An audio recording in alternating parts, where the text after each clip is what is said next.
If you buy this book, you'll find out that taking others' property is no problem. You just can't take the author's property without permission, because that would be theft. Confused? This is Red Pen Logic with Mr. B, where we assess bad thinking by using good thinking, and we have a lot of fun while we're doing it. In today's example, we look at some self-defeating inconsistencies in a new book titled In Defense of Looting by Vicky Osterweil. The book argues that stealing goods and destroying property are appropriate strategies to redistribute wealth and improve life for the working class. Osterweil defends looting by undermining property rights. In fact, looting, quote, rejects the legitimacy of ownership rights and property, page 3, and, quote, the right to property is innately structurally white supremacist. Support for white supremacy involves a commitment to property and the commodity form, page 16. The author couldn't be more clear. Not only is the right to property illegitimate, it's racist. Supporting private property rights is supporting white supremacy. Stick around. You're not going to want to miss this one.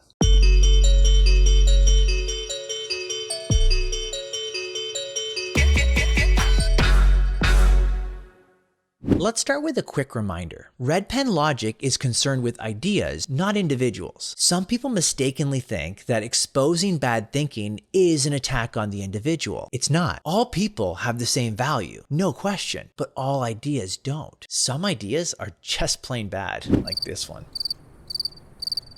So what about the ideas in this new book? In the opening pages, Osterweil states, racial settler colonialism is thus at the core of all modern notions of property. All our beliefs about the righteousness of property, ownership, and commodity production are built on the history of anti-black violence and settler colonial extraction. The right to property is innately, structurally white supremacist. Support for white supremacy involves a commitment to property and the commodity form. Sometimes the easiest way to deal with an idea is to show how it self-destructs. For example, what's wrong with the claim, I can't speak a word in English? Well, my claim, I can't speak a word in English, is immediately undermined by my actions when I say it in English. So the claim, I can't speak a word in English, self-destructs. Speaking the claim in English undermines the claim in practice. Osterweil's argument fails in the same way. That is, there is a self-defeating inconsistency in what the author says on the one hand and what the author does on the other. Let me show you. In the beginning of the book, we find the words that I just read, pardon the reminder. The right to property is innately structurally white supremacist. Support for white supremacy involves a commitment to property and the commodity form, which includes, quote, intellectual property and copyright, close quote, page 35. But wait a minute. On another page in the same book, we find the author's copyright of the book's intellectual property with a stern warning not to steal it. The scanning, uploading, and distribution of this book without permission is theft of the author's intellectual property. Thank you for your support of the author's rights. The author must also be a racist, indeed a white supremacist. Hear me out. Remember, the book already explicitly states that the right to property is innately racist. In fact, commitment to property and commodities is support for white supremacy. Those are the author's words, not mine. The book itself, Vicky's commodity, relies on copyright laws to protect the author's intellectual property. So while enforcing the rights of the commodity, the book itself, Osterweil is playing the white supremacist. Well, this is awkward.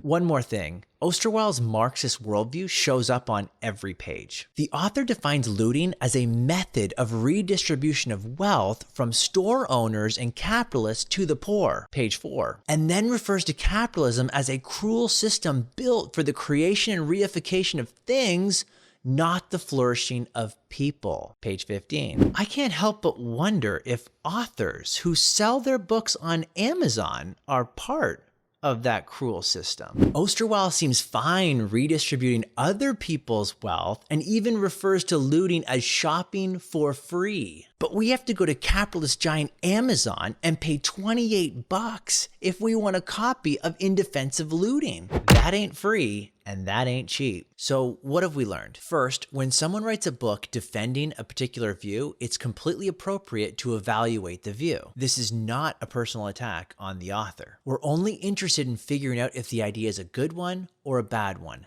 That's all. Second, one way to show if an idea is a bad one is to see if it self-destructs. Some ideas sound good in theory, but don't work in practice. Third, we showed that Vicky Osterweil's book self-destructs in 3 ways. 1, it argues against other people's property rights while using copyright law to protect the author's property rights. 2, it rejects property rights because they support racism, while appealing to intellectual property rights, thus promoting racism. 3, it condemns capitalism. Quote, "We would be able to live without a wage if we freely shared the products of society," page 16. But then affirms capitalism in practice since the book is not freely shared with society, but rather sells for a tidy profit at the easy-to-find capitalist mega monster, Amazon. Over and over, Osterweil undermines the Marxist case by doing the very things the book says shouldn't be done. In other words, Osterweil's actions contradict her convictions. Vicky Osterweil's In Defense of Looting communicates 2 conflicting messages. It shouts from the rooftops that it's okay to take other people's property without their permission, but then it whispers that it's theft to take the author's property without permission. Sorry, Vicky, you can't have your cake and eat it too. Class dismissed. If you want to see more videos like this, be sure to subscribe to the channel and hit the bell so you get notified when a new Red Pen Logic video is released. And if you want even more clear thinking Christianity, then subscribe to the Stand to Reason YouTube channel where we put out a new video every other week.